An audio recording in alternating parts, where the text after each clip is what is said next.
You never listen to me, do you? Let me paint you a picture. It was one of those mornings in Texas where the air's still cool enough to make your coffee taste better. I was out by the edge of my land, boots damp with dew, just minding my own business, when I spot something new. Fresh green sign, sunlight bouncing right off it, almost blinding. Welcome to Blue Creek Community Public Dog Park, HOA property. You ever had your stomach drop so fast it feels like your feet disappeared?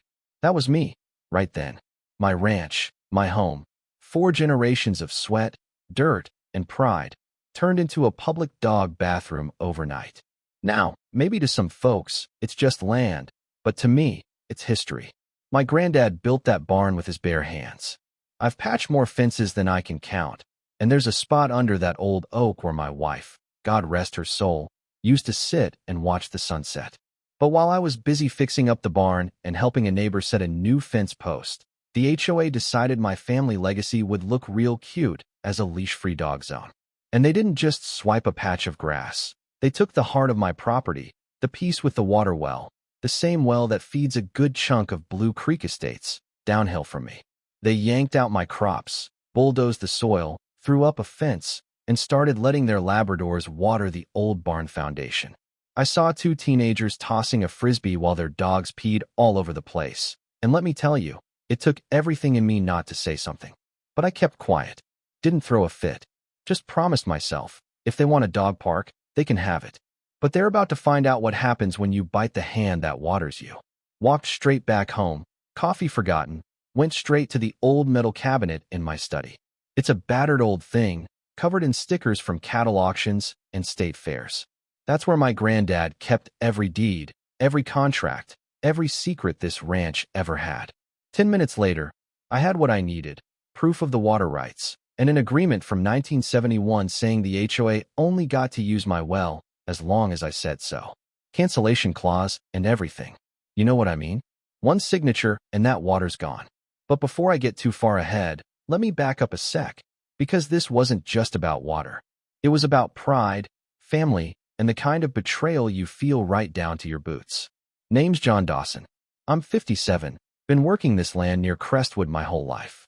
My wife passed 10 years back, and my boy Liam works up in Dallas.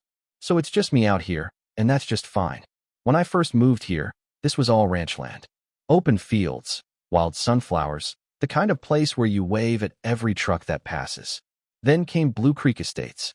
Suddenly, there's solar roofs, city folks in golf carts, and a homeowners association that thinks they're running the whole county.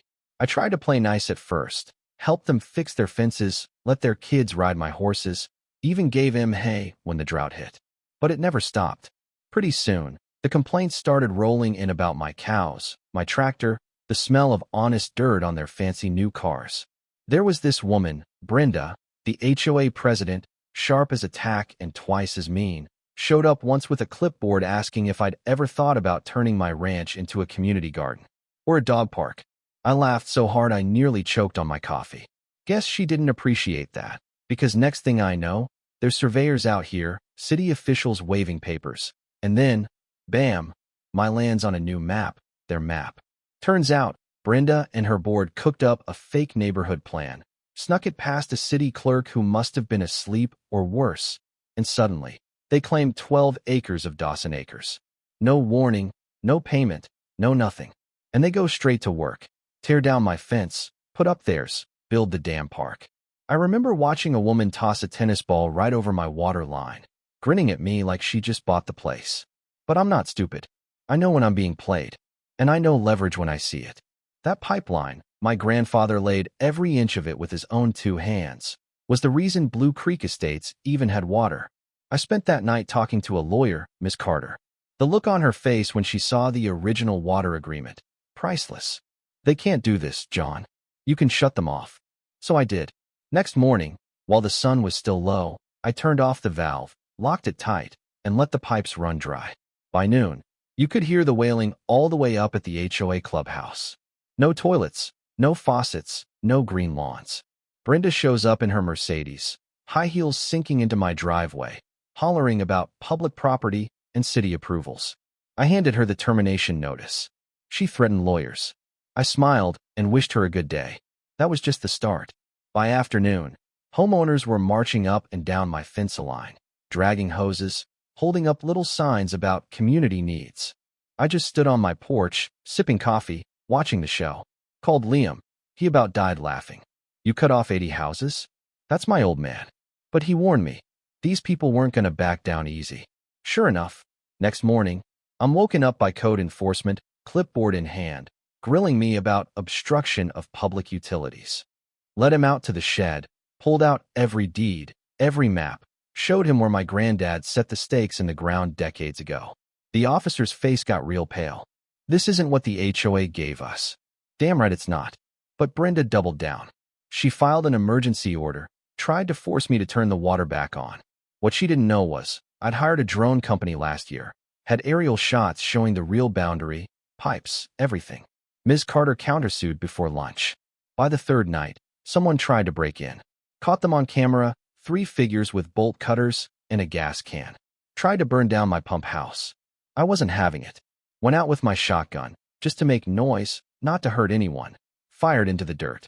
Scared the hell out of them. Sheriff was there in minutes. Turns out, 2 of them were Brenda's nephew and a board member's kid.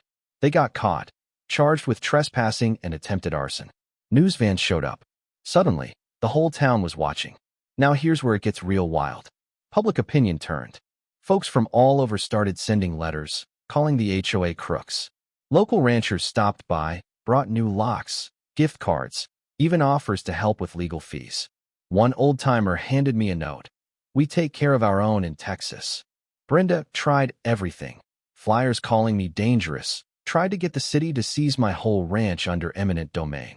Miss Carter laughed it off, told me that kind of move takes years and big money, which the city didn't have. But I didn't sit still.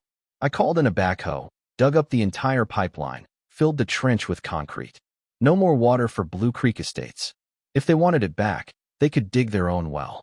Next day, I find a lawsuit taped to my gate, $5 million, for emotional distress and loss of utility.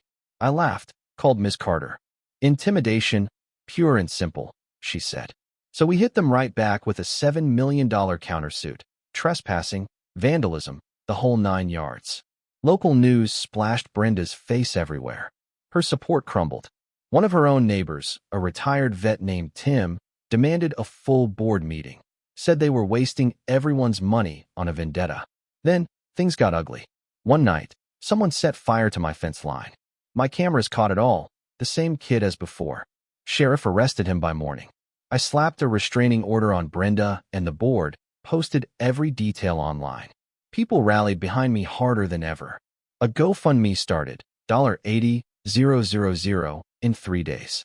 Contractors and plumbers offered free repairs. For the first time in weeks, I felt like maybe the tide was turning. But Brenda wasn't done. She got the State Water Commission involved, claimed I'd illegally altered a public water source. Some inspector shows up, polite but sharp, asks if I got a permit for the concrete. I hadn't.